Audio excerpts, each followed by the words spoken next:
所有人的目光都集中在了竞拍台上空的那道身影上。他的身姿挺拔，宛如一柄出鞘的利剑，锋芒毕露，气势如虹。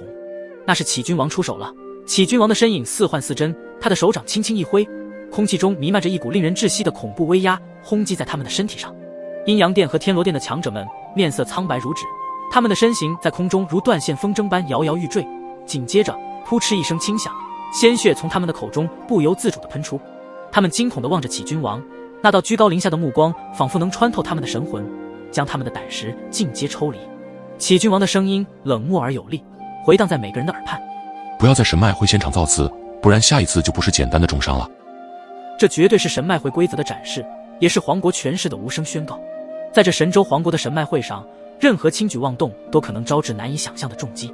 阴阳殿与天罗殿的强者们尽管心有不甘，但在启君王的强大气场下，他们只能选择低头，默默承受这份屈辱。他们都深知神州皇国的底蕴深厚无比，即便是他们的阴阳殿还是天罗殿，也未必能够撼动分毫。在启君王的威慑下，整个神脉会现场顿时安静了下来，所有的目光都集中他的身上，心中无不生出一丝敬畏，个个都紧张地咽了一口水。刚刚一触即发的战斗也就此停息，竞拍台上的神脉师开始倒计时起来，最终宣告了这场竞价争夺的结束。金色卷轴地图在众人激烈的竞价之下，终于还是被牧尘收入囊中。牧尘接过那道散发着古老气息的金色卷轴地图时，他眉心处的法心之眼仿佛感应到了某种神秘的力量，竟然自行浮现而出，并且睁开，散发出淡淡金光，如同深邃夜空中极其遥远的暗沉星光。萧炎与灵动等人注视着这一幕，眼中闪过一丝惊疑。他们知道，这法心之眼的异动预示着这道金色卷轴地图中蕴藏的秘密应该与牧尘自身的原始法身有关。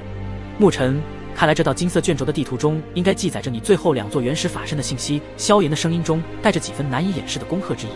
而灵动的脸上也是写满了对牧尘的恭贺之色。牧尘的眼神中透露出一丝坚定，手指轻轻抚过那道金色卷轴布满神秘符文的地图，每一次抚摸都能感受到那股沉睡千万年的古老原始的气息。这古老原始的气息如同历史的尘埃，在岁月的长河中沉淀，又如迷雾般笼罩着2座法身的所在。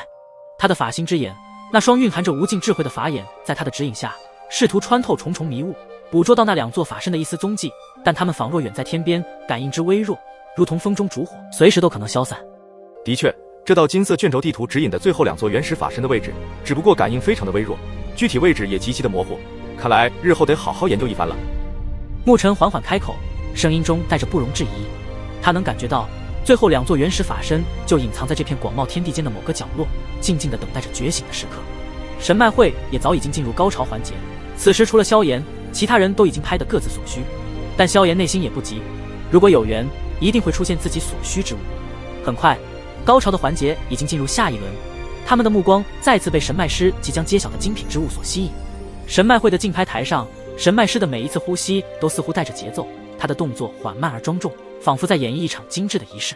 随着神脉师的手缓缓举起，台上的另一道光芒再一次消散，隐匿在其中的精品宝物终于露出真容，它散发着璀璨夺目的光芒，如同夜空中最耀眼的星辰。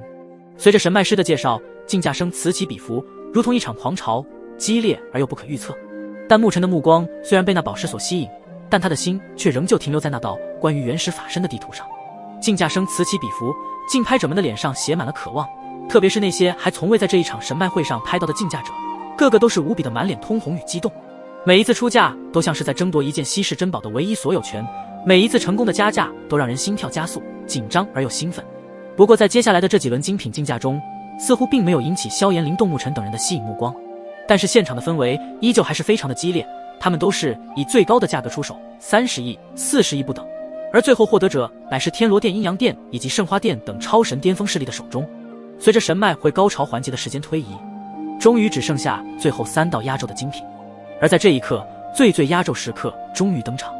神脉师的脸上带着微笑，他的那双美眸中也露出了不一样的金芒，似乎这最后3样压轴之物是极为震撼之物。诸位，接下来是一道天古遗落的残破神域，虽然残破，但是其中的力量，即便是3大君王合力都无法将其撼动。神脉师的声音如同洪钟大吕，在神脉会内回荡。传闻只有造化极限主神级别的大能者才能够催动所谓的神域力量，所以你们谁要是将其获得，并将其中的神域力量领悟，那么谁就是无敌般的存在。起拍价50亿。神脉师的声音带着一丝敬畏，仿佛在诉说一个天古神话。